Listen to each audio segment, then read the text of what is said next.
Welcome to Now You Hear Me. Let me entertain you with these extraordinary scientific studies and experiments about how consciousness works with the brain and without the brain. Right now, inside your skull, roughly 86 billion cells are firing electrical signals at each other in the dark. That's it.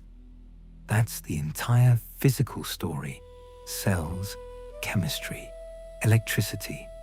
And yet, somehow, out of that silent electrical storm, there is you. Someone who is awake, someone experiencing the color of this light, the sound of this voice, the feeling of being alive and behind your own eyes, looking out. Nobody, not one neuroscientist, not one physicist, not one philosopher alive, can tell you how that happens, how 3 pounds of wet tissue produces the feeling of being someone. It is arguably the single biggest unsolved question in all of science, and we walk around inside the answer every second of our lives. Over the next 2 hours, we're going to walk out to the 3 strangest frontiers where that question gets asked. We'll go into the experiment that made physicists question what observation even means. We'll follow 2 particles that stay connected across the entire width of the universe. And we'll sit with the researchers who study what the human mind does in the handful of minutes after the heart stops. I want to promise you something up front, because this topic is drowning in people who overpromise. I'm not going to tell you that science has proven the mind creates reality. I'm not going to tell you we've found the afterlife. What I'm going to do is show you exactly what the experiments show, exactly where the smartest people in these fields genuinely disagree, and exactly how big this mystery really is once you strip away the hype. Because the honest version, I promise you, is stranger and more interesting than the exaggerated one. Let's begin with the question itself. Before we touch a single experiment, we have to get clear on the actual question, because what is consciousness is really 2 completely different questions wearing the same coat. And almost every confusing argument you've ever heard about this topic comes from mixing them up. The first question is what a philosopher named David Chalmers back in the 1990s called the easy problems of consciousness. Now, easy is a joke. They're fiendishly hard. But they're the kind of hard that we know, in principle, how to attack. How does the brain process information? How does it integrate what your eyes see with what your ears hear? How does it store a memory, direct your attention, control your speech, tell the difference between being asleep and being awake? These are questions about functions, about what the brain does. And neuroscience, year after year, is steadily answering them. We can map which regions light up for which tasks. We can watch a decision form. We are slowly reverse engineering the machine. And then there is the second question. Chalmers called it the hard problem. And it is a different animal entirely. Here it is. Why is any of that processing accompanied by an experience? Why isn't the brain just a machine that takes in data and pushes out behavior? In total darkness, with nobody home. A calculator processes information. A thermostat responds to its environment. We don't think there's anything it's like to be a thermostat. So why is there something it is like to be you? Why does red look like something? Why does pain hurt instead of just triggering avoidance with no felt sensation attached?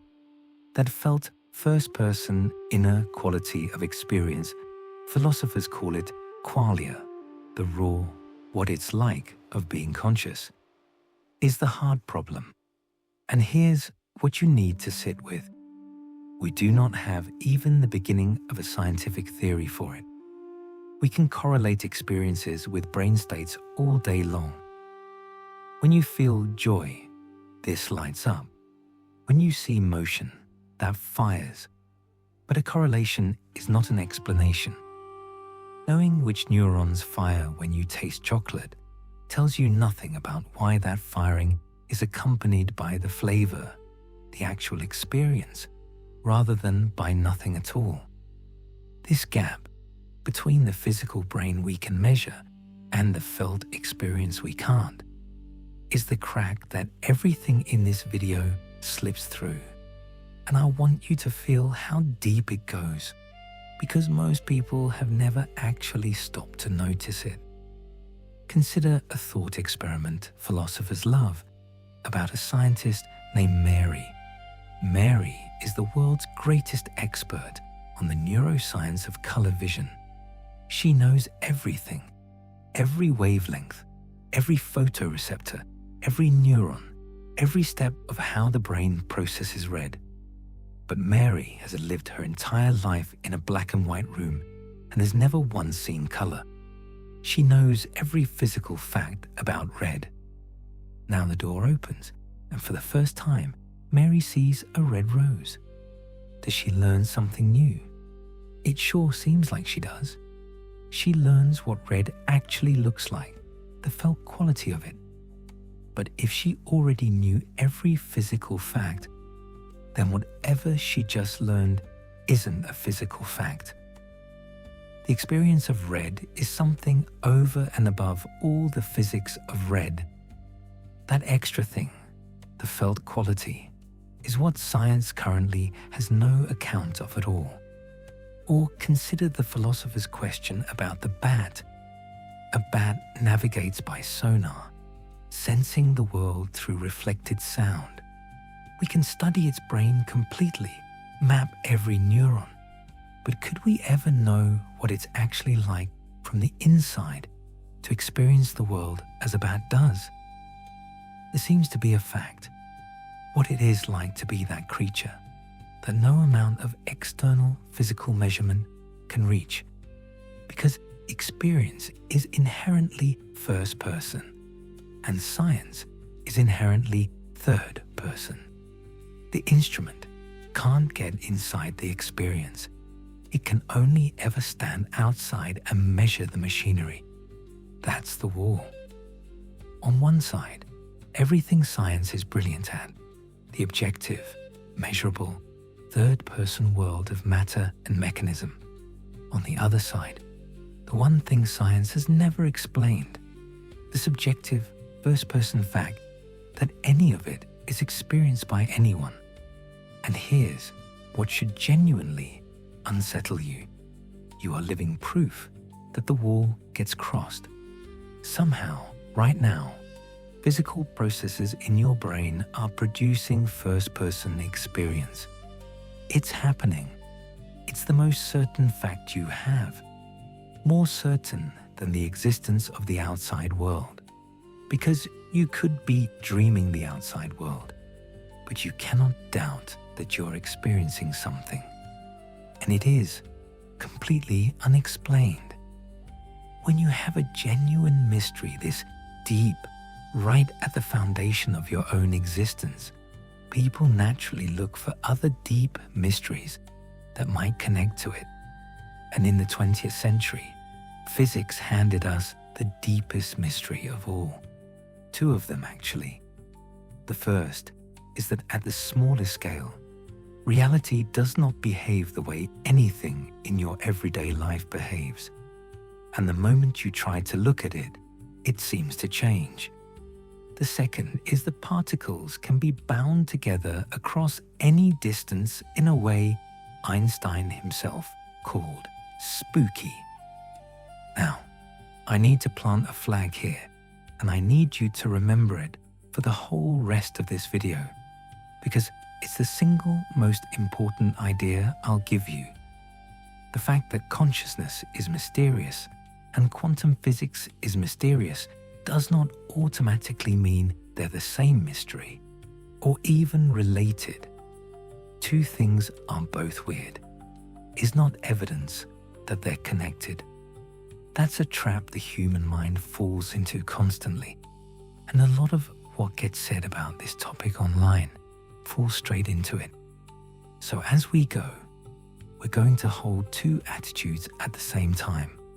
Open, genuinely open to the possibility that these frontiers connect, and rigorous about not pretending a connection has been proven when it hasn't. That balance is hard. Most content picks one side, either breathless, quantum consciousness proves we're all one, or dismissive, it's all nonsense, shut up. Both are lazy. The truth lives in the uncomfortable middle, and that's where we're going to stay.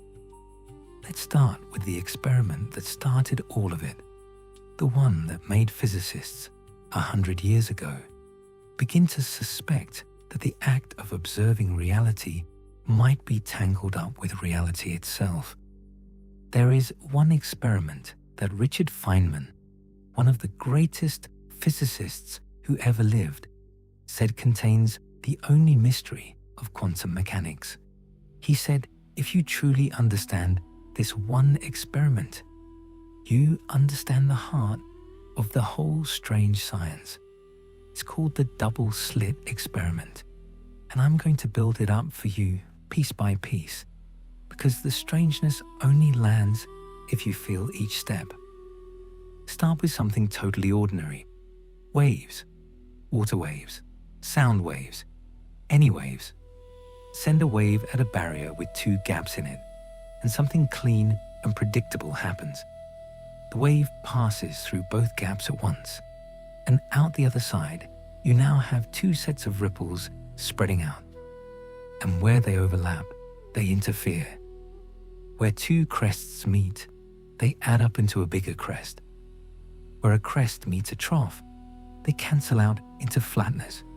The result, on a screen behind the barrier, is a very specific striped pattern. Bright, dark, called an interference pattern. It is the unmistakable fingerprint of a wave. Anytime you see it, you know. Something wavy came through both slits and interfered with itself.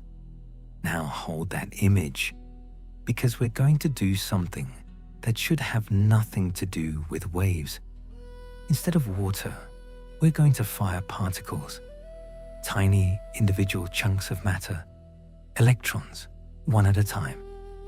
A single electron leaves the gun. It crosses the gap. It hits the screen and leaves one tiny dot, right where it landed. One electron, one dot. Completely sensible. It's like firing a single paintball through a fence. Your common sense makes a very reasonable prediction here. Each electron is one solid object. It has to go through one slit or the other. It can't go through both, any more than you can walk through two doorways at once. So over thousands of electrons, you'd expect to see two simple bands on the screen, one behind each slit, two clumps. That's it. That is not what happens.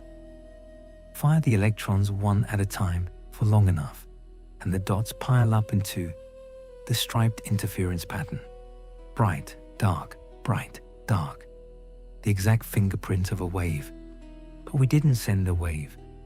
We sent individual solid particles, one at a time, with gaps of time between them so they couldn't possibly bump into each other. And yet, collectively, they arranged themselves into the pattern that only a wave can make. Sit with how insane this is. Each electron left the gun alone. Each one arrived alone, as a single dot. But somehow each individual electron, crossing that barrier by itself, behaved as though it went through both slits at once, interfered with itself like a wave, and then landed as a single particle, with its landing spot subtly guided by that self-interference, a single, indivisible thing. passing through two separate openings simultaneously. This is the famous wave-particle duality. Before it's measured, the electron doesn't travel as a tidy little ball on one definite path.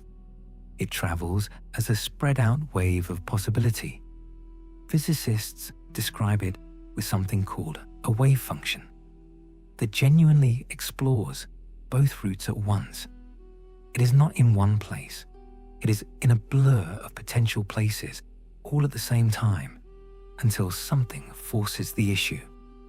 And what forces the issue is the part that broke everyone's brains, and the part that, a century later, is still the deepest unsolved puzzle in physics. Because a completely natural question occurs to anyone watching this. Okay, if each electron really goes through both slits, let's just check. Let's put a tiny detector at the slits and catch the electron in the act. Let's simply look and see which slit it actually uses. So they did. They placed a detector at the slits, a device that records which slit each electron passes through. And the moment they did that, the electron stopped playing both routes at once. The interference pattern vanished. Gone. With a detector watching the slits, the electrons went back to behaving like ordinary little bullets, through one slit or the other, landing in two plain clumps behind the slits. No wave, no self-interference, no stripes, just two bands. Exactly what common sense predicted in the first place. And then, this is the kicker. Turn the detector off, stop recording which slit is used, and the interference pattern comes back. The stripes return. The electrons go back to traveling as waves of possibility through both slits at once, so it genuinely looks, on the surface, like reality is doing something impossible. It looks like the particle behaves one way when it's being observed, and a completely different way when it isn't. As though it knows whether it's being watched, as though the simple act of gathering information about which path it took reaches in and forces the fuzzy cloud of possibility to snap into a single, definite outcome. Physicists have a name for that snap. When the spread-out wave of possibilities suddenly reduces to one definite result, they call it the collapse of the wave function. And the question of what actually causes that collapse, what counts as a measurement, what tips possibility into actuality, is called the measurement problem. It has been unsolved for 100 years. Some of the greatest minds in human history have broken themselves against it, and it is the exact place where, for a certain group of thinkers, consciousness comes knocking. Because notice the word everyone reaches for to describe what makes the pattern collapse. The word is observation. An observation sounds an awful lot like it requires an observer, a mind, a someone, a conscious being who looks. And it gets even stranger because physicists push this to a place that sounds like science fiction. There's a version called the delayed choice experiment devised by the physicist John Wheeler. The idea: what if you wait until after the particle has already passed the slits to decide whether or not to detect its path? The particle has supposedly already committed to being a wave or a particle. But when you run it, the result still matches whatever you decide later. If you choose to detect the path after the fact, you get particle behavior. If you choose not to, you get wave behavior, as if the particle's earlier behavior depended on a choice you hadn't made yet when it went through. And there's the quantum eraser, stranger still. Set up which path information, destroy the interference, then erase that information before it's ever read. and the interference pattern comes back. It genuinely looks, on the surface, as if reality reorganizes itself around what information is available. Now, I have to be careful, because these experiments are catnip for overstatement. They do not mean the future reaches back to change the past, and they do not require a conscious mind. Physicists can fully account for them with the standard math. No magic, no time travel, no observer required. But they do dramatize as vividly as anything in science that whether reality shows up as spread out possibility or as a single definite fact is bound up with what information exists about it. And that is genuinely deeply weird, however you slice it. All of which raises the question that launched 1,000 documentaries. Does the universe need to be watched, consciously watched, before it decides what's real? That is one of the most seductive ideas in all of science. It is also, as we're about to see, almost certainly a misunderstanding. But you have to understand why it's a misunderstanding, because the truth underneath it is subtle, and it's where the real mystery actually lives. Okay, so the wave collapses when you observe it. This is where nearly every popular version of this story goes off a cliff, and I want to walk us back from that cliff very carefully, because the real explanation is more interesting than the myth. The myth goes like this. The electron travels as a wave of possibility until a conscious mind becomes aware of it. And it's that conscious awareness, the looking, the knowing, the human attention that collapses the wave and makes reality concrete. In the strongest version, people extend it all the way out. The entire universe existed only as a haze of possibility until conscious beings evolved to observe it and lock it into place. You've heard some flavor of this. Consciousness creates reality. The observer brings the world into being. It's a beautiful idea, and here's what physicists who actually work with this experiment say about it. In plain language, it's an urban legend. One physics educator put it bluntly: the observer effect, in the mystical sense, is a myth perpetuated by non-technical and oversimplified descriptions of the theory.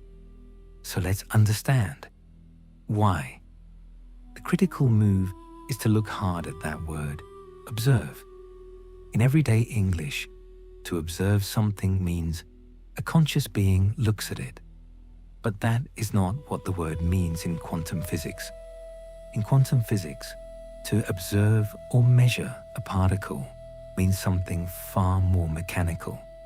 It means to make the particle physically interact with another system in a way that records information about it. And here's the part that dissolves the whole mystery. That recording system does not have to be conscious. It doesn't have to be alive. Nobody has to ever look at the result. Think about what the detector at the slits actually is. To find out which slit an electron went through, you have to physically interact with that electron, bounce a photon of light off it, let it hit a sensor, disturb it in some measurable way. And the electron is so mind-bendingly tiny that the very act of touching it with anything at all disturbs it enough to knock it out of its delicate wave behavior. The information about which path it took gets physically imprinted on the environment. And once that information exists out in the world, whether or not a human ever reads it, the electron can no longer interfere with itself. The two possible paths have become physically distinguishable.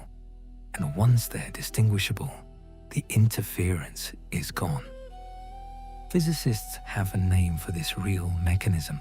and it has nothing to do with minds. It's called decoherence. When a quantum system interacts with its surrounding environment, air molecules, photons, a detector, anything, its fragile web of possibilities gets entangled with all of that environment, and the delicate wave behavior leaks out into the world and is lost. The bigger and warmer and messier the environment, the faster it happens. Which, by the way, is exactly why you never see a coffee cup or a chair behaving like a spread out wave.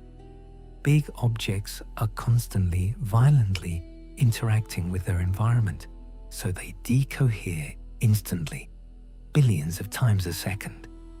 Quantum weirdness is real, but it's fragile, and the ordinary world crushes it before you can ever notice it. So here is the honest, mainstream, boring but true version of the double-slit result.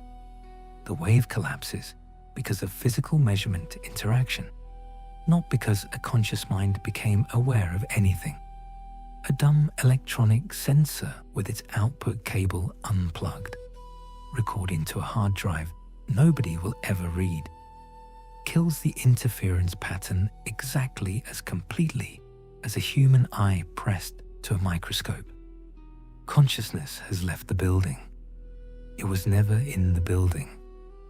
Now, I promised you honesty in both directions, so I have to tell you about the genuine wrinkle, the part that keeps this from being completely settled.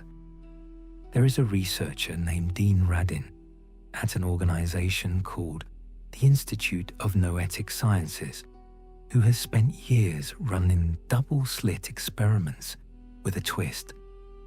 He claims that when human beings focus their attention on the apparatus with no physical detector at the slits, just directed human intention, the interference pattern shifts by a tiny amount.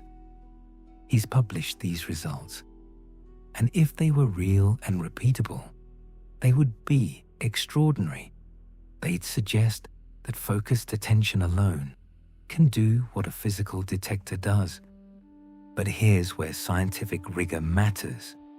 In 2019, an independent team led by a researcher named Jan Wałęsik, who had actually funded some of this work, so he had every reason to want it to succeed, ran a careful analysis with rigorous controls. And they found that the size of the claimed consciousness effect was statistically indistinguishable from a methodological false positive, an artifact of the measurement process itself, not a real signal. Their conclusion was that skepticism, not optimism, was warranted. Radin's group disputes this, and the argument continues in the journals. So the honest status is contested, unreplicated, and rejected by the mainstream. Not proven, not disproven to the satisfaction of everyone, but nowhere near the standard of evidence that would let you say science shows consciousness affects matter.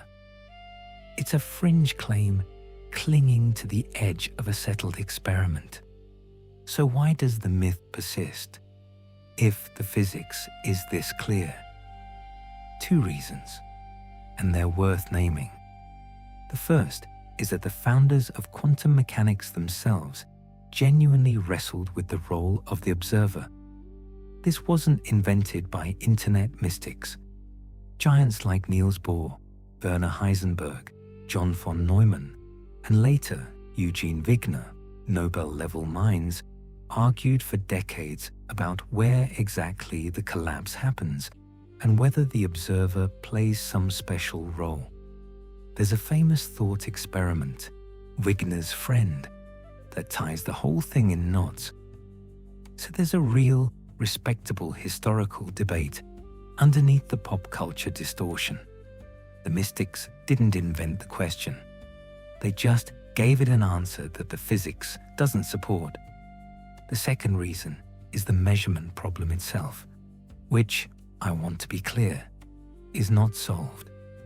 We know decoherence explains why big objects don't act wavy and why detectors kill interference. But decoherence doesn't fully answer the deepest version of the question. Why, out of all the possibilities in the wave, do we experience one specific outcome? Why this result and not another? That last step from a spread of possibilities to the single definite world you actually experience is where physics splits into competing interpretations. And we'll come back to those at the very end, because that is the one place where consciousness might still have a foot in the door. But we have to earn our way there honestly. For now, lock in the takeaway. The double-slit experiment is real. It is as strange as advertised, and it tells us reality at the smaller scale is made of possibilities that resolve into actualities when physically measured. What it does not tell us, despite what 1,000 videos claim, is that your mind is doing the resolving. Now let's go to the second great mystery physics handed us. Because if the double-slit experiment made Einstein uncomfortable, this next one made him call it spooky and spend the rest of his life trying to prove it couldn't be true. In 1935, Albert Einstein, along with two colleagues, Boris Podolsky and Nathan Rosen, published a paper meant to expose quantum mechanics as incomplete, even broken. Instead, he accidentally pointed physics straight at one of the most astonishing features of reality we've ever confirmed.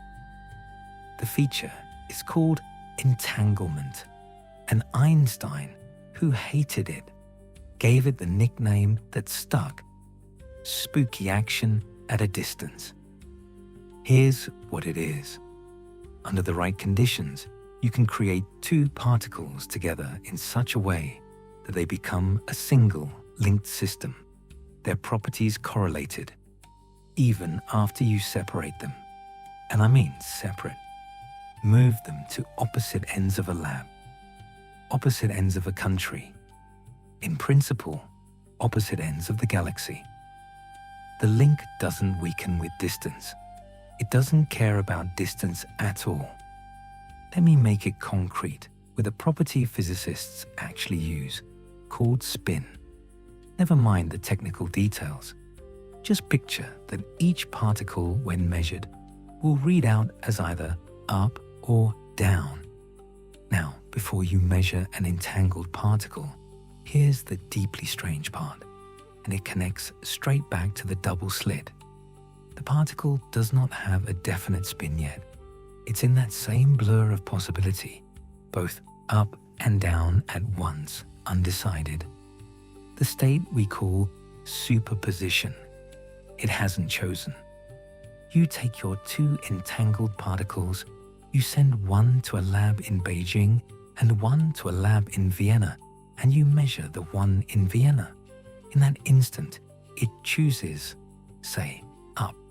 And the moment it does, its partner in Beijing is now guaranteed to read the correlated result, say, down, even though it hadn't chosen either, and even though no signal had time to travel between them.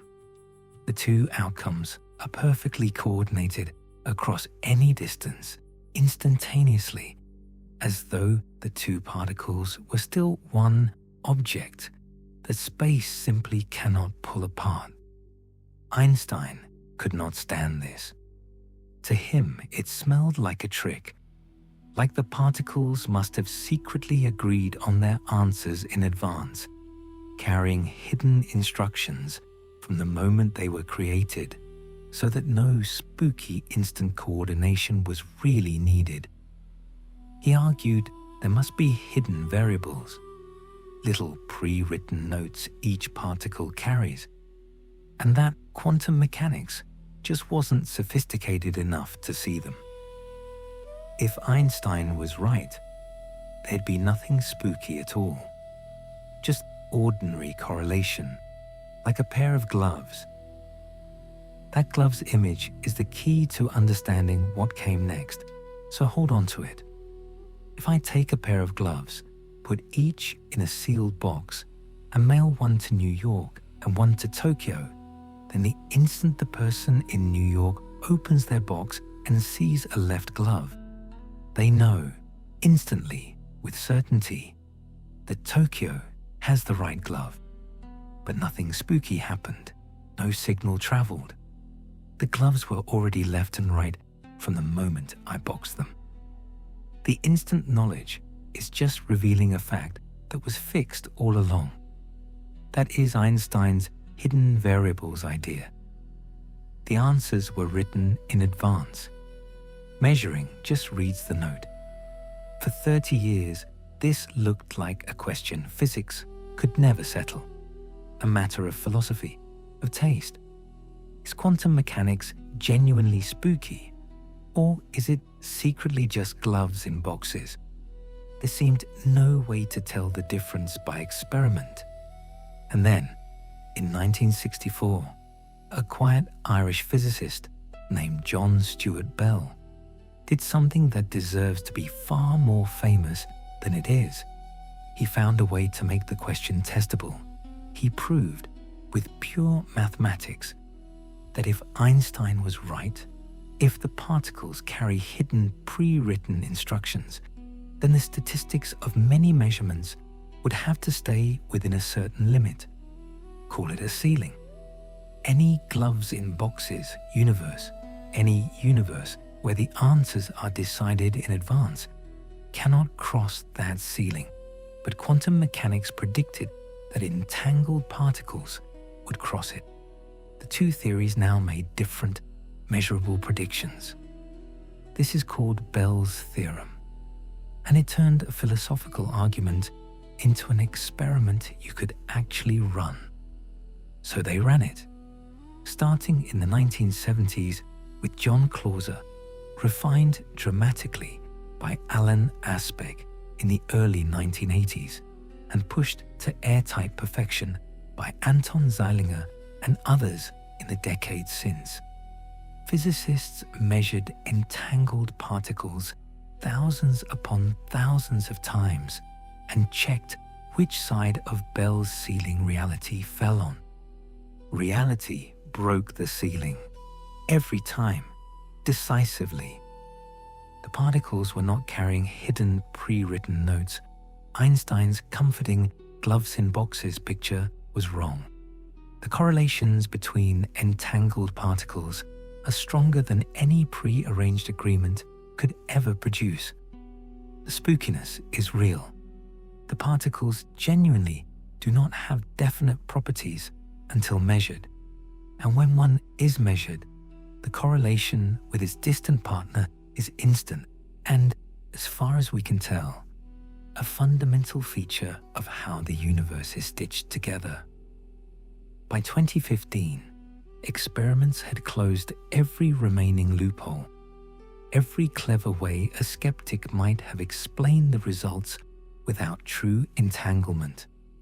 These loophole-free Bell tests confirmed entanglement to a level of statistical confidence that, in physics, means settled. And in 2022, the Nobel Prize in Physics went to Clauser, Aspect, and Zeilinger for exactly this, for proving beyond reasonable doubt that the universe is non-local, that things separated by vast distances can be bound together in a way that no signal, no hidden note, no classical picture can explain. This is not fringe, this is not speculative, this is one of the most rigorously confirmed facts in all of science, and it is genuinely, profoundly strange. The universe, at its foundation, is woven together in a way that does not respect the separateness we take for granted. Two particles, once entangled, behave like a single system, no matter how far apart you drag them. Now, I can feel where your mind is going, because it's where everyone's mind goes. If particles can be invisibly connected across any distance, could people, could minds? Is this the physics behind the feeling that you and someone you love are connected? Is this telepathy? Is this collective consciousness? Is this the scientific basis for the sense that we're all somehow one? I have to slow you down, because the answer to that involves the single most important thing about entanglement that almost every mystical version leaves out, and it changes everything. Here is the thing that gets left out of nearly every dramatic telling of entanglement, and is the thing that keeps it from meaning what people desperately want it to mean. Entanglement cannot be used to send a message. Not information, not a signal, not anything. Not even in principle, not even in theory, not even at the speed of light, let alone faster. I know that sounds like it contradicts everything I just told you. The particles are instantly coordinated across the galaxy. How can that not be a way to send a message? Here's why, and it's subtle and beautiful. When you measure your entangled particle in Vienna, you get a result, up or down, but you don't get to choose which one. It's random. You have no control over it. You just get up or down, 50-50, like a coin flip you can't rig. And your partner in Beijing, when they measure theirs, also just gets a random looking result. It's only when the two of you later compare your notes, by ordinary means, a phone call, an email, something that travels at or below the speed of light, that you discover the results were correlated all along. Neither of you could feel the other measure. Neither of you could send the other a chosen bit of information. Looking at your own particle, you have no way of knowing whether your partner has measured theirs yet or not. The result is invisible to you until you compare notes the slow way. So the instant connection is real, but it's a connection you can only verify in hindsight, never use in the moment. The correlation is genuine. The communication is impossible. Physicists call this the no-signaling theorem, and it's ironclad. It's precisely what keeps entanglement from violating Einstein's other great discovery, that nothing can carry information faster than light. The universe, it turns out, is spooky but not exploitable. It'll coordinate two particles across a galaxy, but it will not let you send so much as a single yes or no across the room. Now bring that back to the mystical claims, to telepathy, twin connection, collective consciousness. Even if, hypothetically, particles in your brain were entangled with particles in someone else's, and there is zero evidence they are, that entanglement could not, by the deepest laws we know, transmit a thought, a feeling, or a signal between you. Entanglement is the wrong tool for the job people keep hiring it for. It creates correlation without communication, and telepathy would require communication. The physics forbids exactly the thing the metaphor promises. And there's a second problem, just as serious. Entanglement is catastrophically fragile. Remember decoherence, how quantum weirdness gets crushed the instant a system touches its warm, messy environment? Your brain is about the warmest, wettest, messiest environment imaginable for a quantum state. Body temperature, soaked in fluid, jostled by 100 billion neurons firing constantly. Any entanglement between particles in your head and particles anywhere else would be destroyed in a vanishingly small fraction of a second. Long before it could do anything a mind could use. This is the same objection that haunts the quantum theories of consciousness we'll get to in a moment. So when someone tells you quantum entanglement proves we're all connected, here's the honest response. Entanglement proves the universe is non-local, that at the level of individual particles, reality is bound together in a way that shatters our common sense picture of separate objects sitting in separate places. That is real, and it is philosophically staggering, and you are allowed to find it moving. The universe is genuinely more interconnected at its foundation than anyone thought possible before the 20th century. But it does not mean minds can touch across space.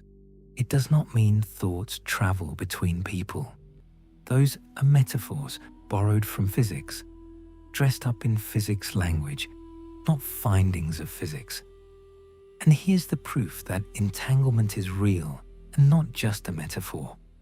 We're already building things with it. This is the part that should reassure you the physics is solid, because engineers don't build billion-dollar infrastructure on a philosophical maybe.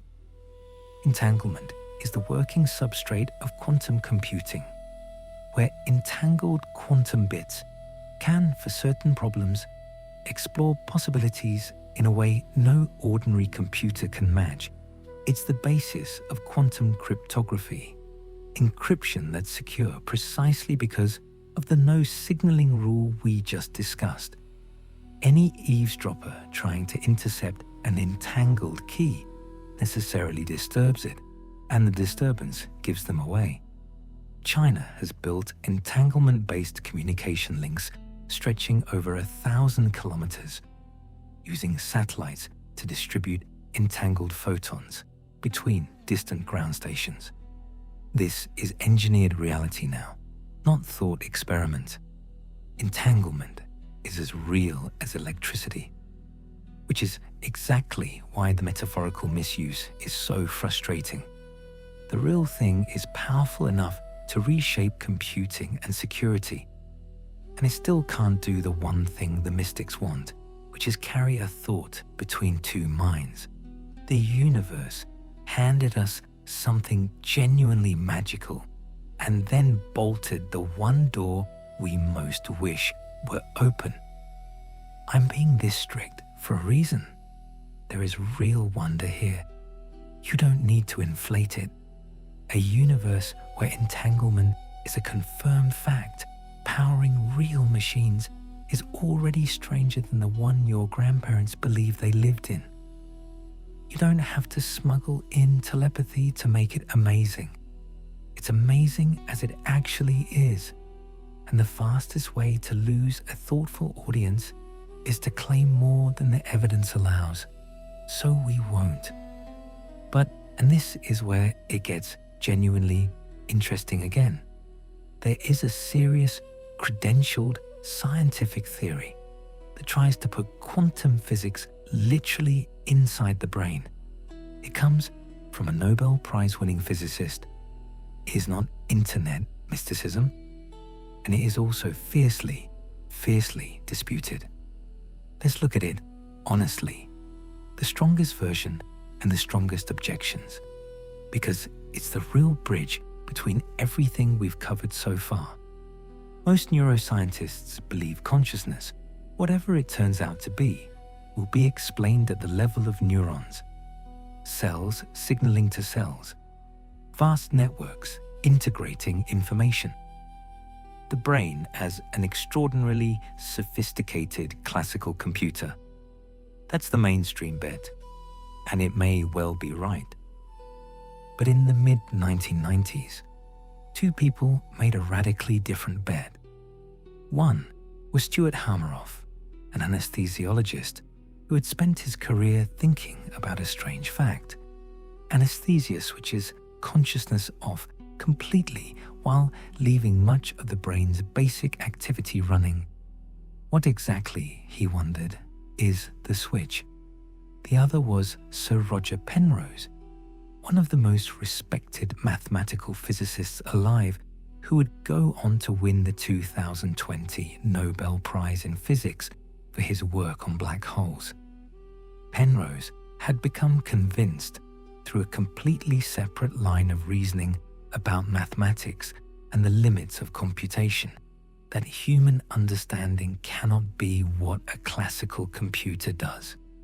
He believed consciousness must involve something non-computational, something deeper in physics. The two of them together produced a theory with an intimidating name: Orchestrated Objective Reduction, or OR. And here's the core of it, in plain language. Inside every one of your neurons are tiny structural components called microtubules, hollow protein tubes that help give cells their shape and scaffolding. Penrose and Hameroff proposed that these microtubules aren't just scaffolding. They proposed that microtubules can host delicate quantum states, superpositions like our double-slit electron being in multiple states at once, and that these quantum states are orchestrated, tuned, and protected by the biology of the cell until they reach a threshold and undergo a specific kind of collapse. Penrose's own idea was that this collapse is triggered by gravity itself at the finest scale of space-time, objective reduction. And each one of those collapse events, they claimed, is a single moment of conscious experience. String them together, and you get the continuous stream of your awareness. If it were true, it would be breathtaking.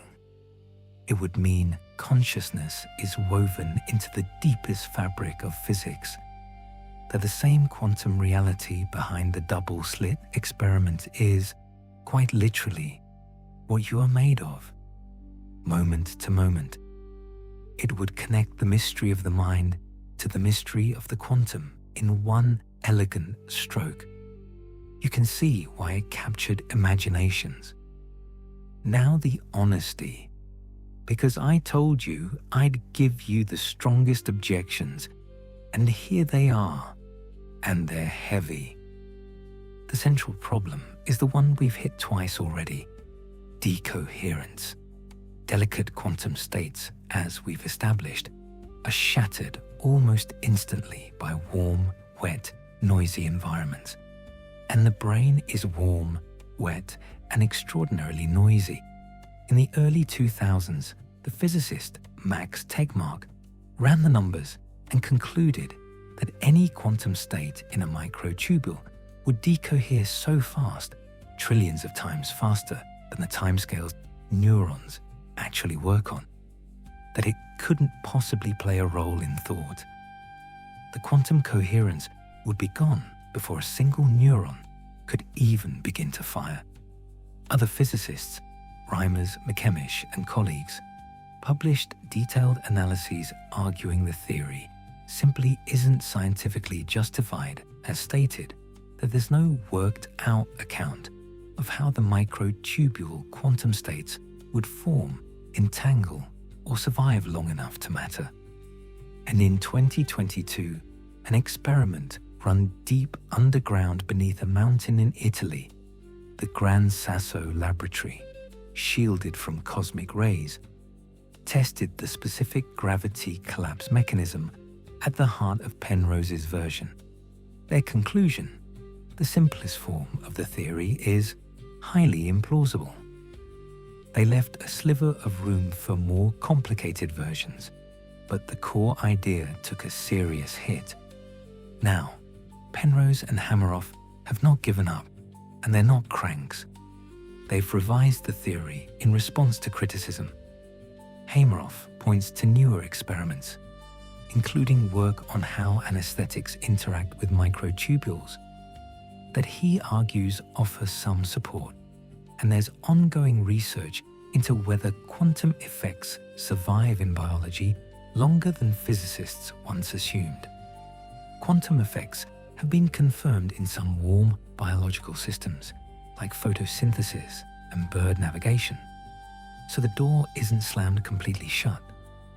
But the honest status of OR is this: it is a real, published, seriously intended theory from genuinely brilliant people, and it is rejected by most physicists and most neuroscientists, and it has not produced a confirmed, decisive, experimental prediction. It is a fascinating long shot, not an established fact.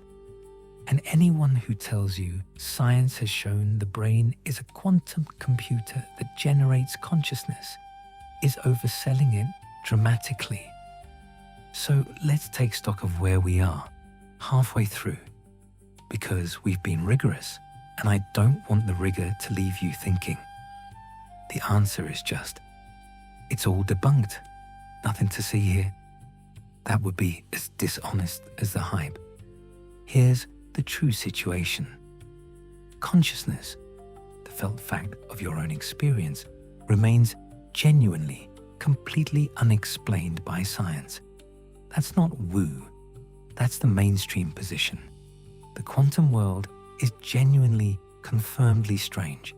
Reality is made of possibilities that resolve when measured, and particles are bound together across space in ways that shatter common sense. Those are facts.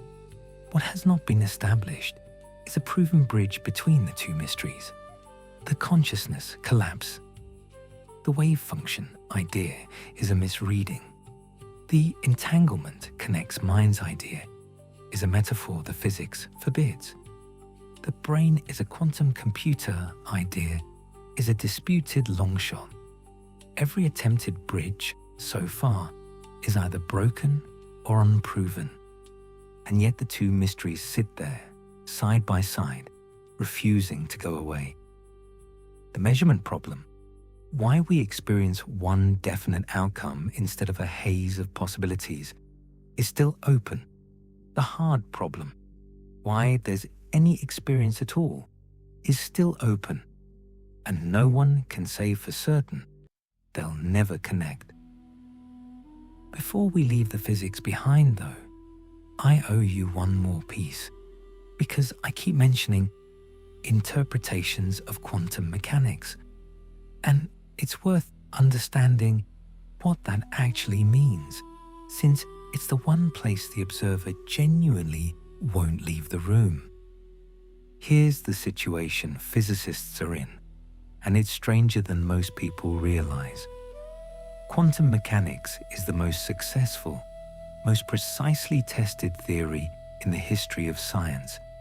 It predicts the behavior of matter to more decimal places than we can even measure. Every phone, every computer, every LED, every medical scanner runs on it. It has never once been wrong. And yet, after 100 years, physicists still cannot agree on what it's actually telling us about reality. The math works flawlessly. Nobody knows what the math means. That gap is filled by what are called interpretations, and I want to give you the main ones, quickly, because it shows you exactly how unsettled the foundation really is. The oldest is the Copenhagen interpretation from Bohr and Heisenberg. Don't ask what the particle is doing when you're not measuring it. The question is meaningless. The wave function collapses when a measurement happens, and that's simply where the theory stops. It's a shut up and calculate stance, and for decades it was orthodoxy, but it leaves that word measurement doing enormous undefined work, which is the whole problem. Then there's the many worlds interpretation. The wave function never collapses at all. Instead, every possibility actually happens, each in its own branch of reality. When you measure the electron, the universe splits. In one branch you see up, in another you see down. And there are now two versions of you, each convinced they saw the single real result. There is no collapse, because there's no single outcome. There's all of them, in an ever-branching tree of parallel worlds. It sounds insane. A significant number of serious physicists think it's the most logically clean option available. There's the pilot wave interpretation, reviving an idea of de Broglie and Bohm. The particle does have a definite position all along, guided by a real, physical pilot wave. It restores a hidden determinism. The answer was fixed, we just couldn't see it. At the price of accepting that the guiding wave is non-local, spooky in its own way. There are newer views, like cubism, that say the wave function isn't a description of the world at all, but a description of an observer's information and expectations about the world. On this reading, quantum mechanics is fundamentally about the relationship between an observer and reality, not about reality alone. And then there is the small, historically serious lineage, running through von Neumann and Wigner, that took the radical step of suggesting consciousness itself is what completes a measurement. This is the view the mystics grabbed. What's important to understand is that it was a minority view, even among physicists who took it seriously, and most have abandoned it, largely because of decoherence, which explains the appearance of collapse without needing a mind. But it was never crazy, and it was never proposed by cranks. It was one honest attempt to solve a problem that remains, to this day, unsolved. Here's why I'm telling you all this. Notice that every single one of these interpretations makes the exact same experimental predictions. There is currently no experiment that can distinguish between them.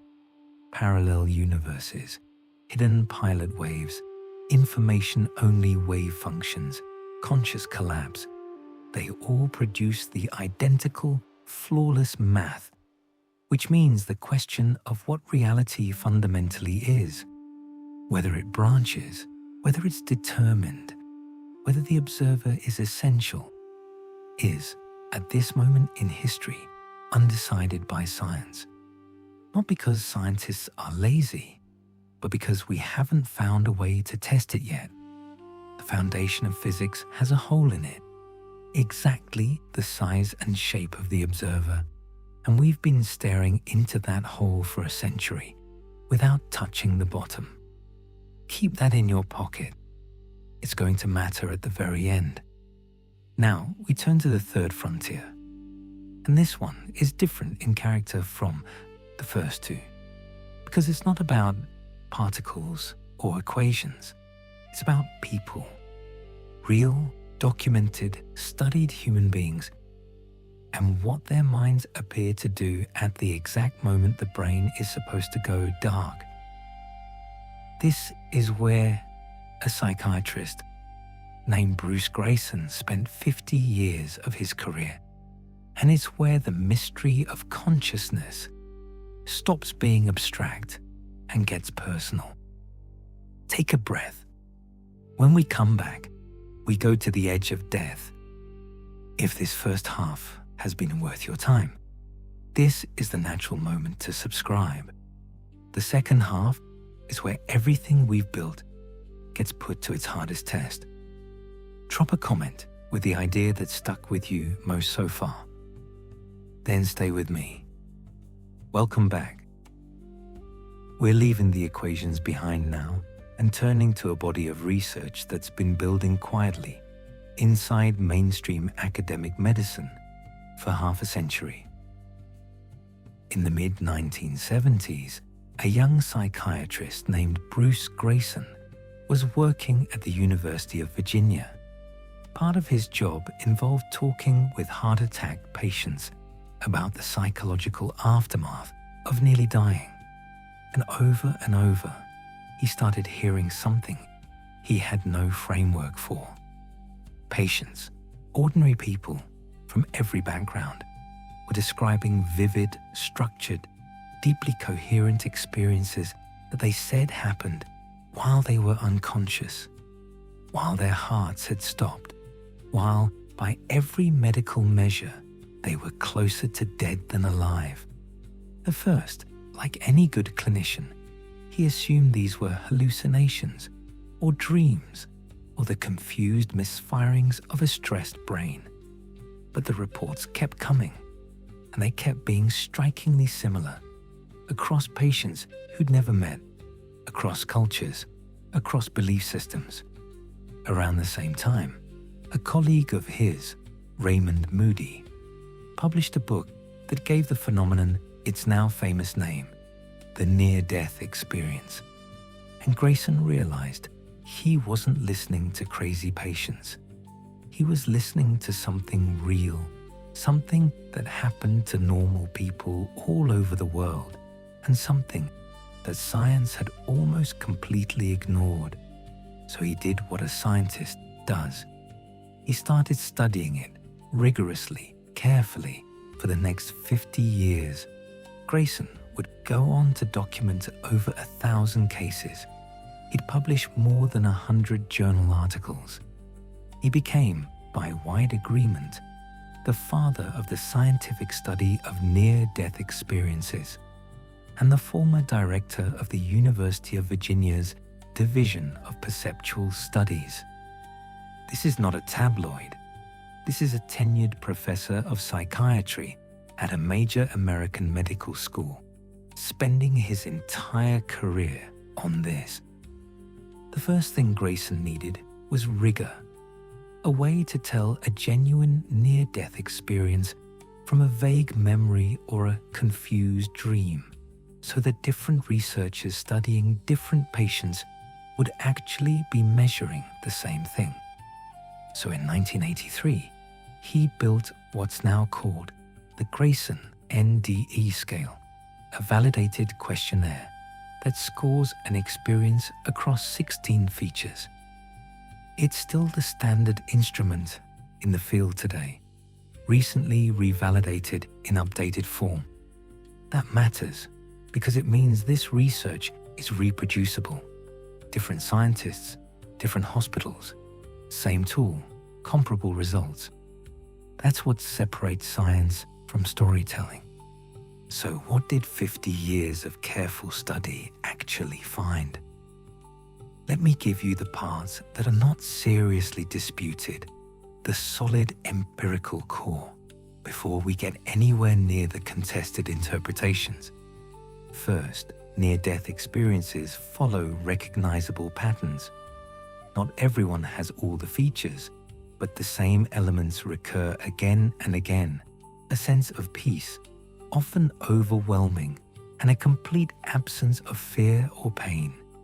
A feeling of separating from the body, sometimes watching the scene from above, moving through a darkness or a tunnel toward a light, encountering a presence or deceased loved ones, or a being of light, a life review, re-experiencing one's own life, sometimes from the perspective of the people one affected, and very often reaching some kind of border or boundary and then returning. These aren't random. Across 1,000 cases and dozens of independent studies worldwide, the structure holds. There's a second layer to the consistency that's worth pausing on, because it's the kind of detail that's hard to wave away.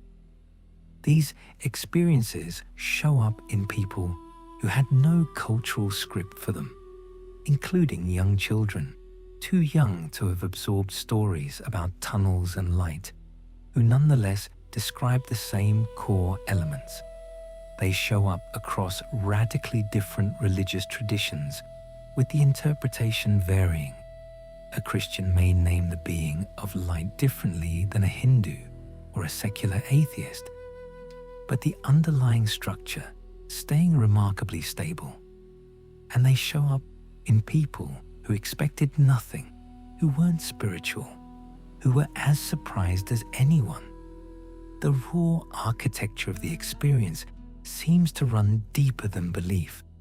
Second, and this is the finding Grayson considers most important, and the one that's hardest to dismiss, near-death experiences transform people profoundly and permanently. This is measurable. People who have them tend to lose their fear of death almost entirely. For the rest of their lives, their values shift away from status and material success toward compassion, connection, and meaning. Their sense of purpose changes. Many report that the experience felt more real than real. Not dreamlike at all, but hyper-real, more vivid and more coherent than ordinary waking life, which is the opposite of what you'd expect from a hallucination produced by a failing brain. And here's the striking part about the transformations. They happen regardless of whether the person was religious beforehand and regardless of their culture. An atheist and a devout believer come back changed in the same direction. Grayson documented this again and again. The after effects are real, lasting, and consistent, and they've been confirmed by other researchers using standardized measures. Whatever is happening, it leaves a permanent mark, and notably, ordinary dreams, drug trips, and hallucinations do not reliably produce this specific, durable, life-reorganizing transformation. That asymmetry is one of the things any complete explanation has to account for. Now, here's what I respect most about Grayson and why he's the right guide for this section. He is relentlessly careful about the difference between the data and the interpretation.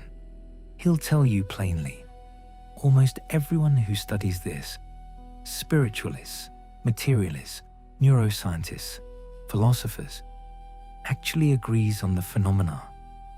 They agree these experiences happen, that they follow these patterns, that they transform people. What they disagree about is what it means, what's causing it. And Grayson is honest that this is unresolved. Asked directly whether he believes consciousness survives death, here's what this 50-year veteran said. He said, "I think so. I can't say that I have conclusive evidence for that. That's it." That's the honesty of a real scientist. He thinks something continues, and he refuses to claim proof he doesn't have. He's even said that whatever happens after death is probably so far beyond our imagination that there's no point speculating about the details. He makes one more distinction that I want you to carry into everything that follows, because it's the sharpest tool in this whole conversation. When researchers find brain activity that accompanies a near-death experience, and we're about to see some astonishing examples, Grayson warns against confusing the mechanism with the cause. He puts it like this: right now, as you listen to this, there's electrical activity in the hearing centers of your brain. That activity is a reflection of you hearing, but it isn't causing the voice you're listening to. The voice is coming from somewhere else. So when we find the brain activity signature of a near-death experience, we may be finding the mechanism through which it's expressed, without having found what actually causes it. Correlation in the brain is not the same as origin in the brain. Hold that thought, because the next thing we look at is the hardest case in the entire field, a case where a woman appeared to perceive things she could not possibly have perceived. The single most important question in near-death research is this: during these experiences, do people ever perceive real, verifiable things, specific events in the physical world that they could not possibly have known through normal means, at a time when their brain should have been incapable of perception? Researchers call these veridical perceptions, perceptions later confirmed to be accurate. And if even one of them holds up under the harshest scrutiny, If even one person accurately reported something they had no physical way to perceive, then the simple explanation, "It's just the dying brain generating dreams," runs into serious trouble. So this is where the real scientific battle is fought, and the most famous, most scrutinized case in the entire literature is a woman named Pam Reynolds. In 1991, Reynolds, a 35-year-old musician, was found to have a giant aneurysm, a swelling in an artery deep at the base of her brain, in a place so dangerous that ordinary surgery was nearly impossible. Her only real option was a radical, extraordinary procedure sometimes called standstill. And I want you to understand exactly what was done to her, because the medical details are the entire reason this case matters. Her body was cooled to around 60 degrees Fahrenheit, deep hypothermia. Her heartbeat was stopped. The blood was drained from her brain entirely. Her breathing stopped. Her EEG, the readout of her brain's electrical activity, went completely flatline. Not reduced, not slowed.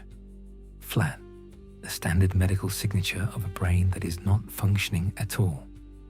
On top of that, her eyes were taped shut, and small molded speakers were sealed into both ears, emitting loud clicks at a steady rhythm, a tool to monitor her brainstem, which also meant she could not have physically heard the room. By every clinical measure available, during the deepest part of that operation, Pam Reynolds was as close to dead as a living person can be and still come back.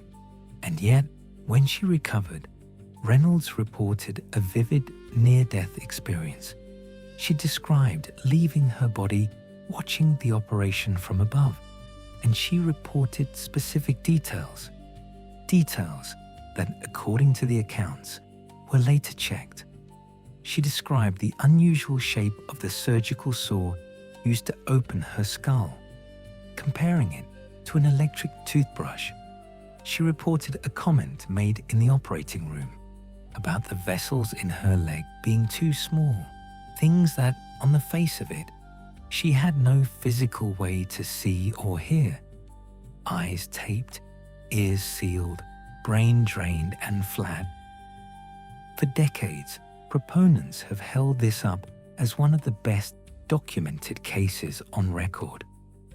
A woman perceiving real, confirmable details of her own surgery during a period when her brain, by every instrument, was switched off. Now I have to give you the other side, because a responsible look at this case demands it, and because the skeptical counter is genuinely substantive, not a hand wave. Here's the critical wrinkle.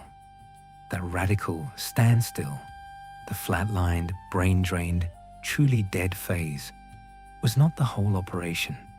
It was one window in the middle of a much longer surgery, and critics, including anesthesiologists who've analyzed the case closely, point out that Reynolds' verifiable perceptions, the saw, the comment about her leg, appeared to line up with periods when she was not in that flatline phase. When she was under general anesthesia, yes, but when her brain was still capable of activity. And here's the uncomfortable fact that makes the case genuinely arguable. Patients under general anesthesia sometimes retain a faint partial ability to hear, a phenomenon called anesthesia awareness. The saw makes a distinctive sound. Conversations happen.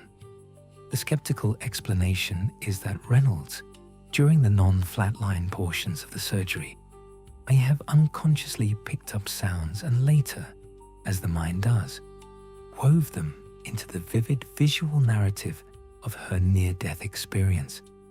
Not lying, genuinely experiencing, but built from ordinary sensory scraps gathered while her brain was, in fact, working. So which is it? Did Pam Reynolds perceive her surgery from outside her body during true clinical death? Or did her brain assemble the account from anesthesia awareness during the periods it was still active? Here is the honest answer. It is not settled. This case is argued in good faith by credentialed people on both sides to this day. It is not a slam dunk proof of consciousness beyond the brain, and it is not a case that's been cleanly debunked. It sits in the contested middle, which is exactly where I promised you we'd stay when the evidence puts us there. But notice something. The reason the skeptical explanation has to work so hard, the reason it has to invoke the precise timing of anesthesia awareness, is that the case is strong enough to require a serious answer. And Pam Reynolds is one case. Across the literature, researchers have collected over 100 reports of verified accurate perceptions associated with near-death experiences, with, according to some reviews, very few later shown to be errors. The single strongest cases are hard to explain. The pattern across many cases is harder still, which raises the obvious scientific question. Instead of arguing case by case after the fact, why not set up the experiment in advance? Why not wire people up before they die and record what their brains are actually doing in those final minutes? For a long time, that seemed impossible. But in the last decade, two extraordinary lines of research have done exactly that. And what they found has genuinely unsettled the assumption that the dying brain simply goes dark. Let's look at the data. For most of medical history, we assumed we knew what happens to the brain when the heart stops, blood flow fails, oxygen and glucose run out within seconds. Electrical activity slows, weakens, and rapidly collapses toward that flat line. The dying brain, we assumed, simply switches off, a light going dark. Whatever near-death experiences are, the standard assumption held. They must be produced before that shutdown or after the rescue, in some brief window of scrambled activity. During true flatline, nothing should be possible. That was the picture. In 2013, a neuroscientist at the University of Michigan named Jimo Borjigin cracked that picture open. Borjigin and her colleagues were studying rats.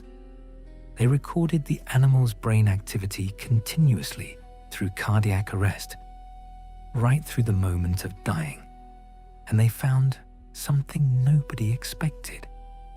In the first 30 seconds after the heart stopped, as oxygen was vanishing, in the window everyone assumed was the beginning of silence, the rats' brains produced a surge, not random noise, a burst of highly organized, synchronized gamma waves, the fast, coordinated brain rhythms associated in living brains with focused attention, working memory, and conscious perception.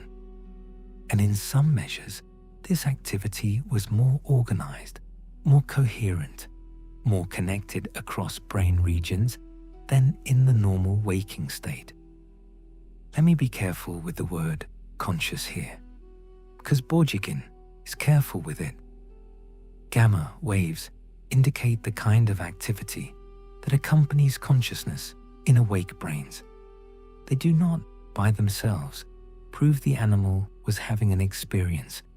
You can't ask a rat what it felt, but the finding shattered the core assumption. The dying brain, at least in these animals, was not quietly fading out.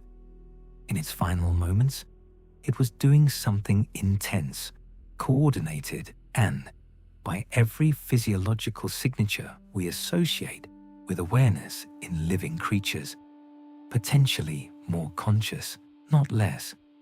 The obvious question, does this happen in humans? Over the next decade, the evidence started coming in, and it pointed the same way. In one case, a patient who happened to be having their brain activity monitored when they died of a heart attack showed the same gamma surge after cardiac arrest.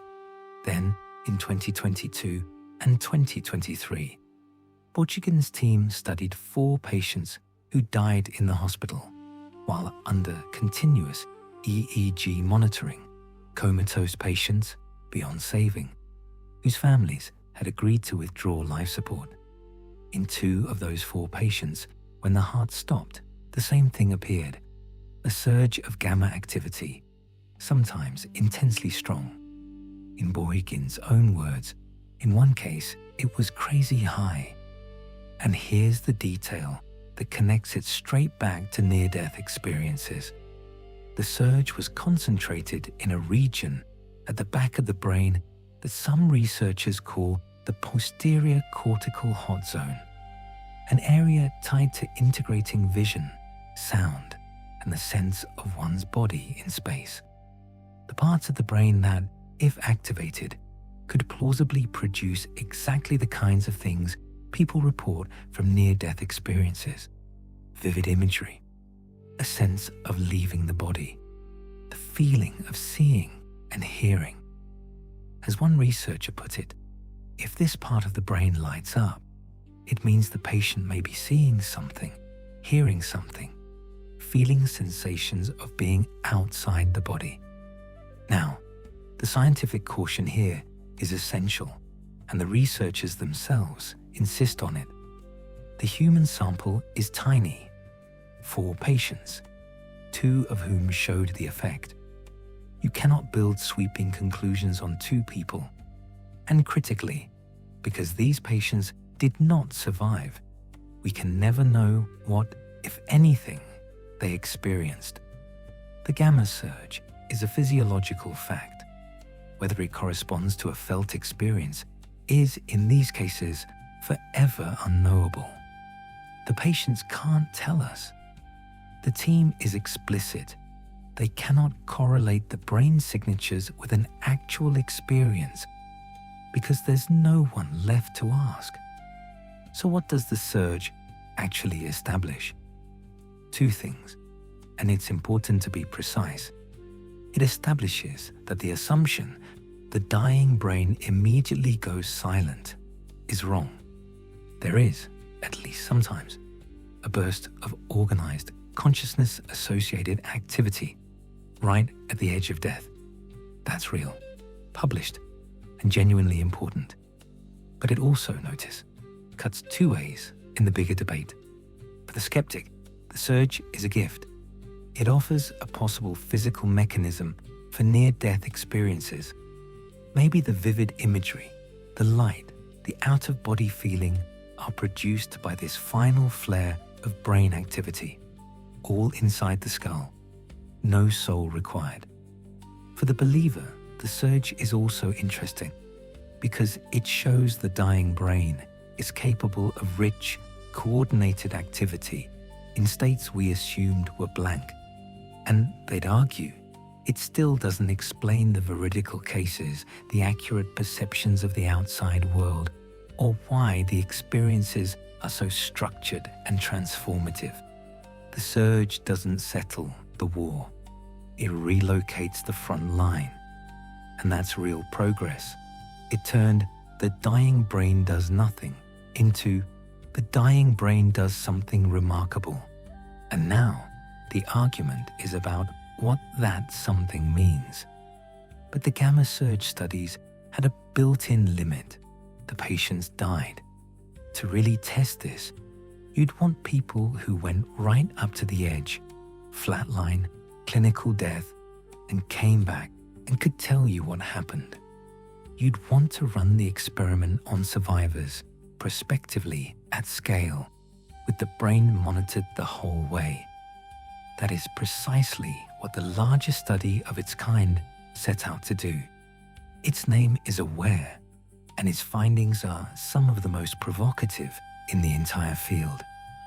The person behind this work is Dr. Sam Parnia, an intensive care physician and resuscitation researcher at NYU Langone in New York. Parnia works at a frontier that most of us never think about, the science of bringing people back. Because of modern resuscitation, cardiac arrest is no longer an instant final line. Doctors can now sometimes restart a heart minutes, occasionally tens of minutes, after it has stopped, which means there is now a population of people who genuinely crossed into clinical death and returned. And Parnia asked the obvious, radical question: what, if anything, was happening in their minds while they were there? His study is called AWARE, Awareness During Resuscitation. The second larger version, AWARE 2, ran from 2017 to 2020 across 25 hospitals in the United States and the United Kingdom. It followed 567 patients who suffered cardiac arrest in the hospital. And the design was clever because Parnia wanted to catch consciousness in the act, not just interview people afterward. So during resuscitation, on patients he could reach in time, his team did two things. First, they monitored the brain in real time, EEG for electrical activity and sensors for oxygen levels in the brain. Second, and this is the part I love, they placed headphones on patients during CPR and played specific, randomly chosen words.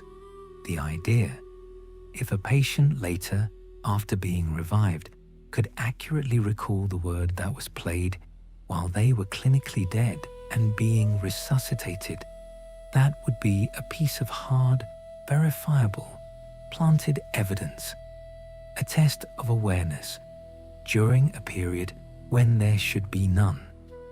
It's the veridical perception problem from the Pam Reynolds case, but turned into a controlled experiment set up in advance. Here's what they found.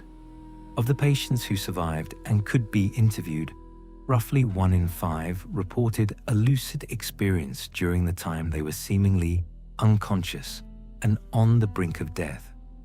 Not confusion, not fragments, structured lucid experiences, including, in Parnia's description, awareness without distress, a sense of separating from the body, observing events, and a review of one's life and actions, often through a moral lens. The same architecture Grayson had been documenting for decades, now captured prospectively in a large multi-hospital study. Then the brain data. In some patients, the team recorded spikes of organized brain activity, including gamma and also delta, theta, and alpha waves, rhythms normally associated with conscious mental function, emerging during CPR, up to an hour into resuscitation. An hour, deep into a period when the brain was supposedly incapable of higher function. Parnia's framing is careful but pointed. These may be the first signs of the near-death experience captured on instruments, and they suggest that the human sense of self and awareness may not stop completely around the time of death. And the hidden words? Here's where I have to be scrupulously honest, because it's easy to overstate. Across the whole study, verifiable recall of the specific auditory information was extremely rare. In the accounts, one patient was able to recall a word that had been presented during a period when their EEG showed minimal to no normal activity.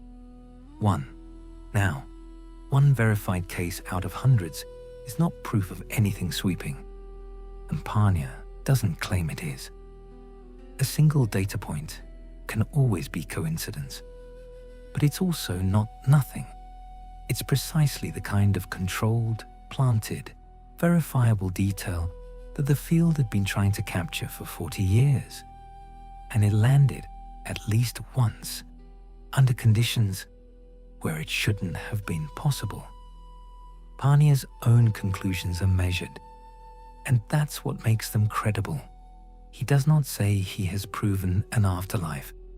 He says these are recalled experiences of death that reveal a real, understudied dimension of human consciousness that gets uncovered as we die.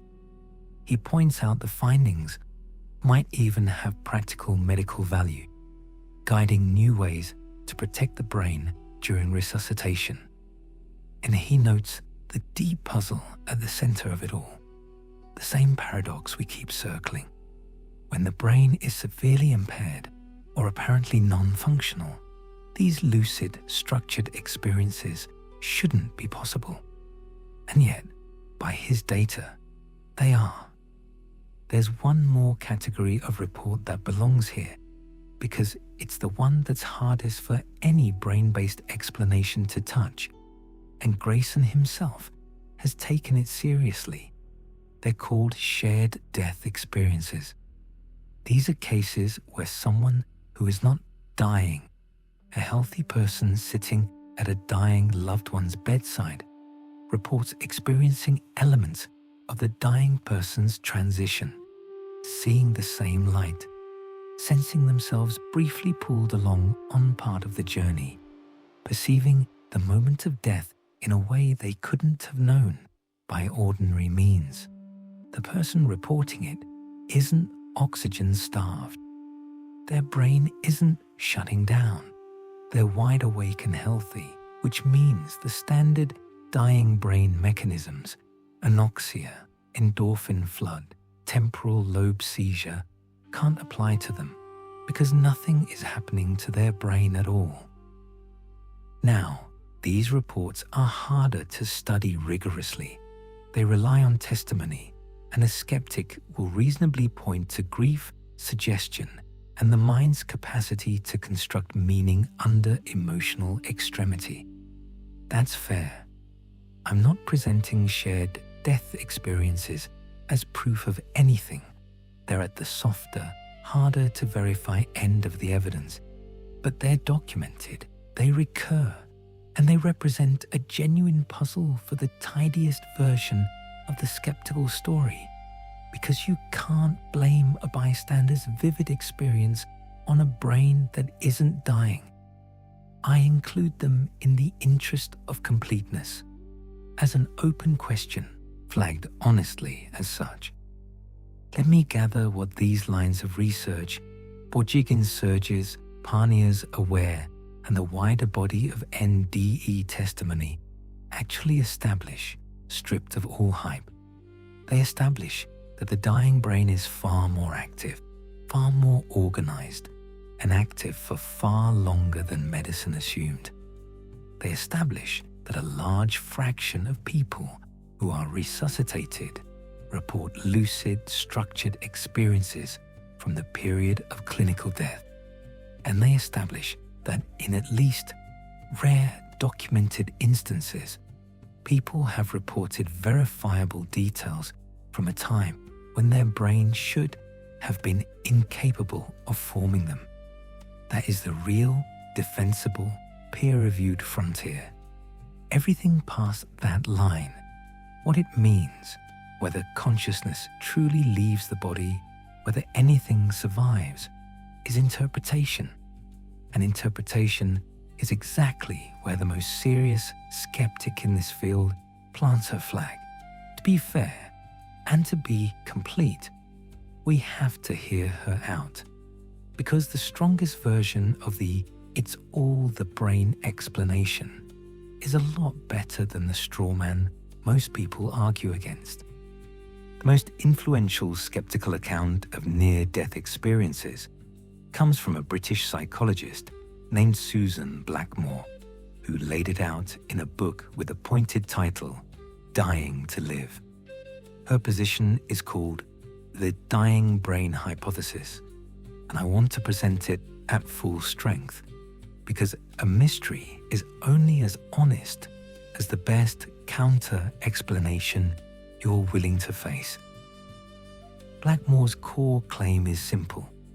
every single feature of the near-death experience can be explained by known effect of a brain under extreme stress, oxygen deprivation, chemical flooding, and electrical chaos, with no need to invoke a soul, an afterlife, or consciousness leaving the body. And she walks through the features one by one. The tunnel and the light, as the brain loses oxygen, a state called anoxia. The visual cortex, the part that processes sight, begins to misfire.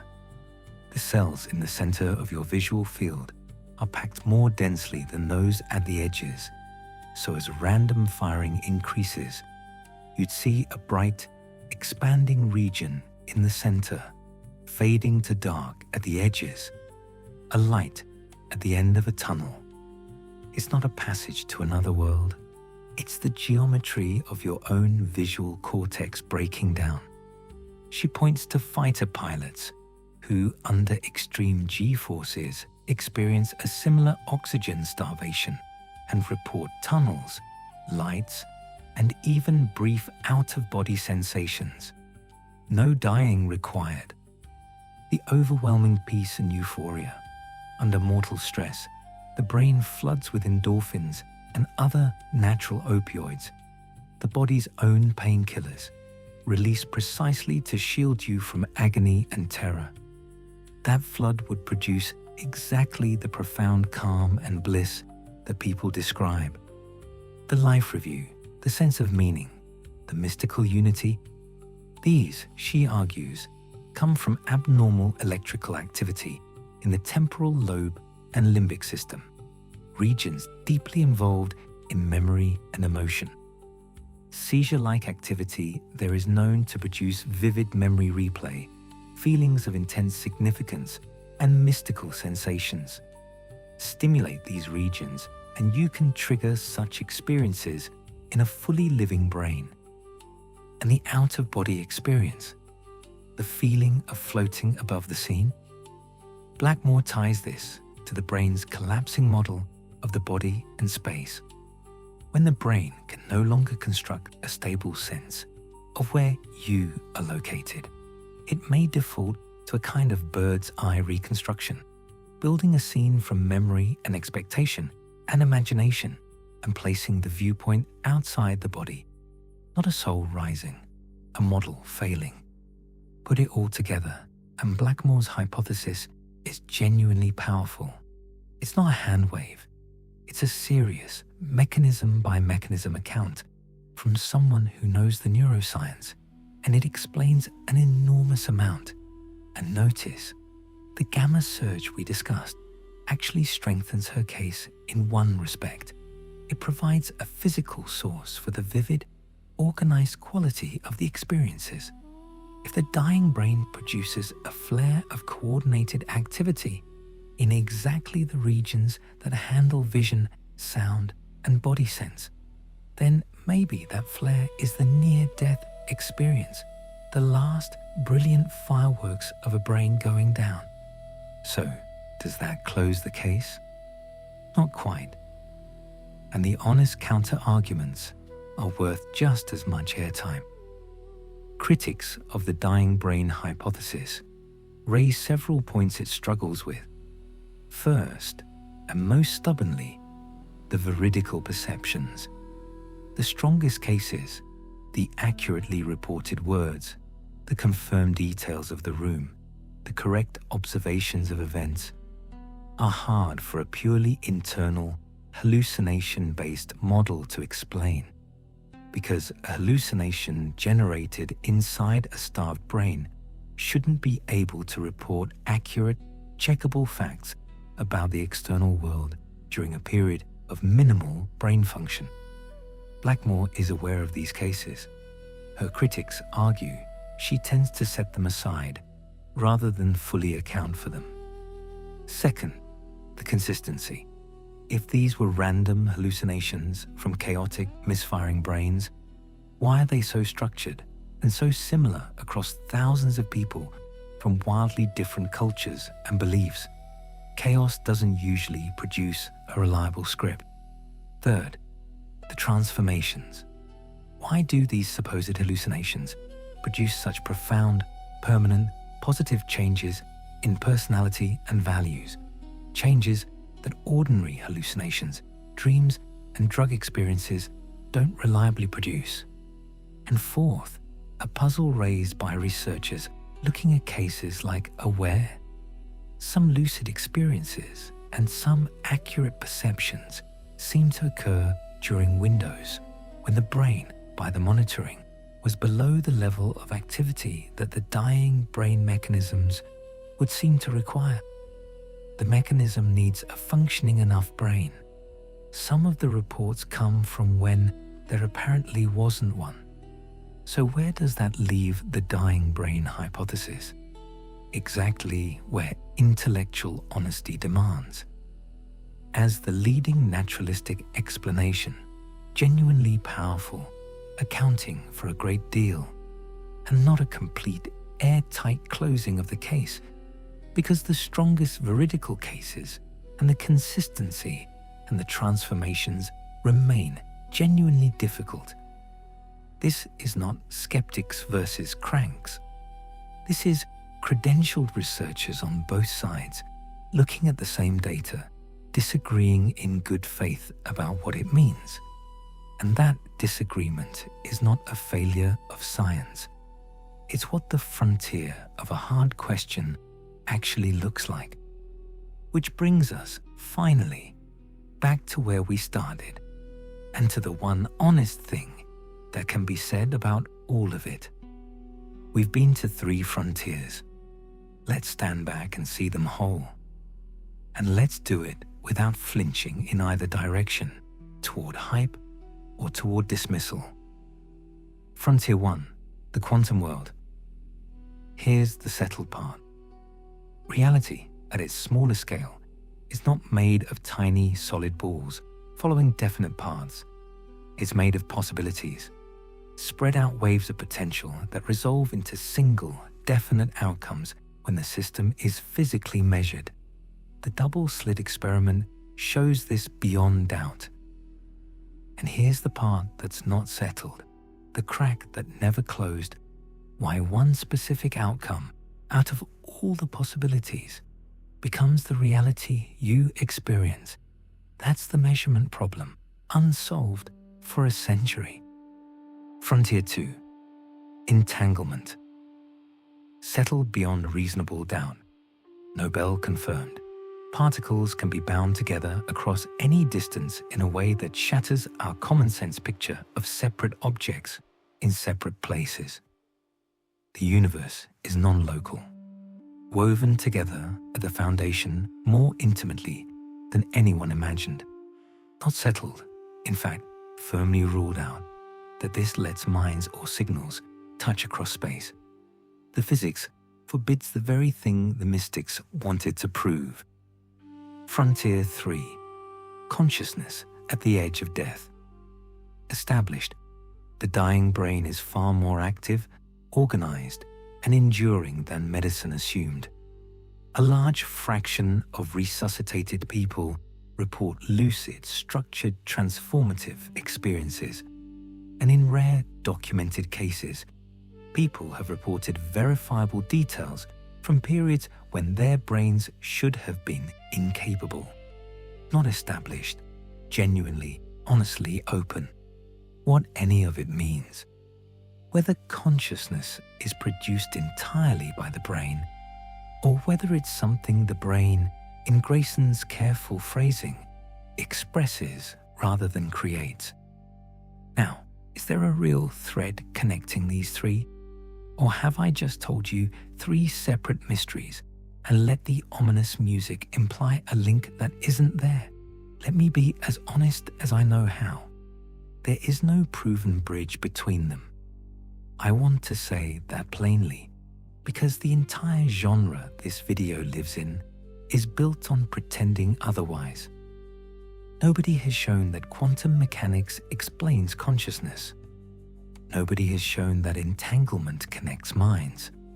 Nobody has shown that near-death experiences prove the survival of consciousness. every specific bridge that's been proposed, consciousness collapsing the wave function, entangled brains, Orc-OR's quantum microtubules, is either refuted or unproven. If someone tells you these dots have been connected, they are selling you something. And yet, here is the thing that I think is genuinely, legitimately worth sitting with. Not as proof of anything, but as an honest observation.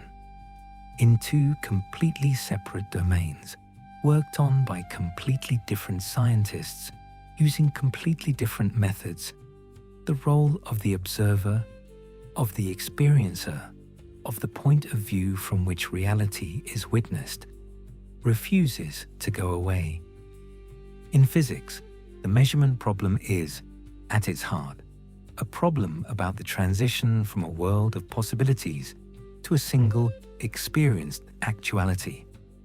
Some of the founders of quantum mechanics, serious people, not mystics, could not find a clean way to keep the observer out of it. That's why there are competing interpretations of quantum mechanics to this day.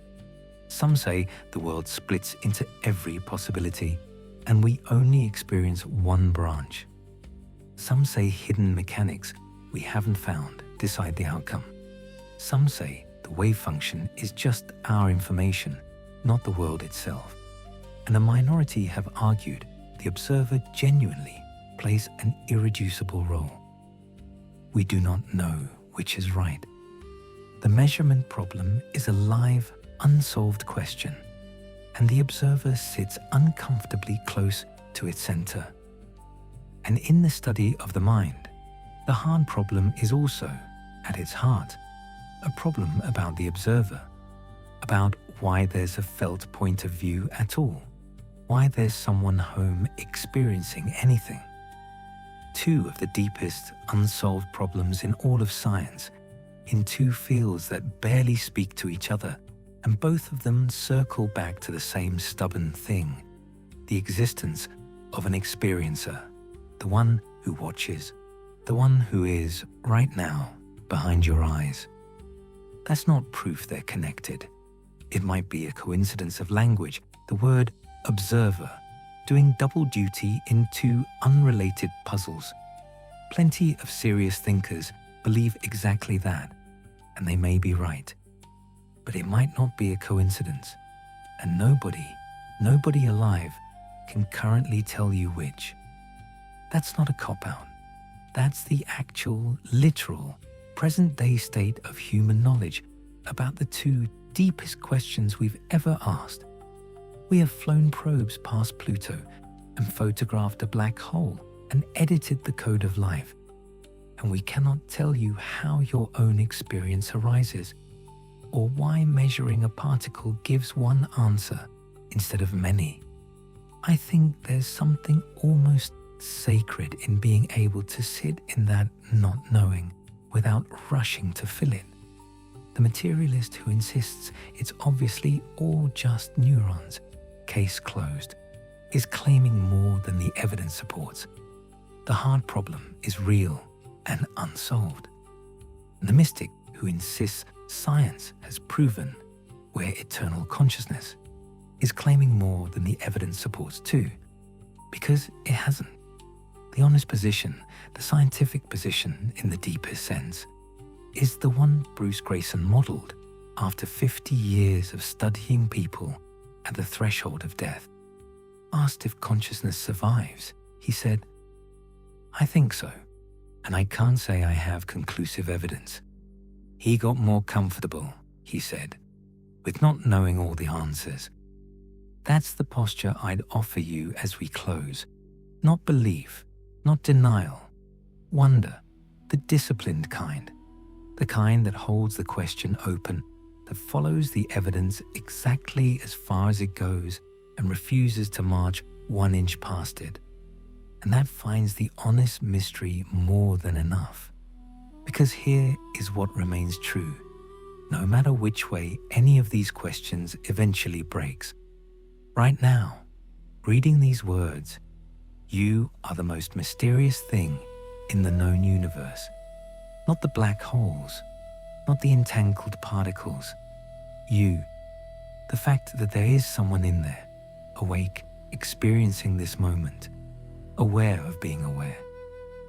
Every telescope we've ever built points outward at a cosmos that, as far as we can measure, contains nothing stranger than the experience of the person looking through the eyepiece. We spend our lives certain that the big mysteries are out there, far away, in the space between galaxies or the space between particles. And the biggest one has been looking out through your eyes the entire time. We may solve it someday. We may find that consciousness is entirely the brain's doing, a spectacular trick of chemistry, and the wonder will not shrink one bit for being explained.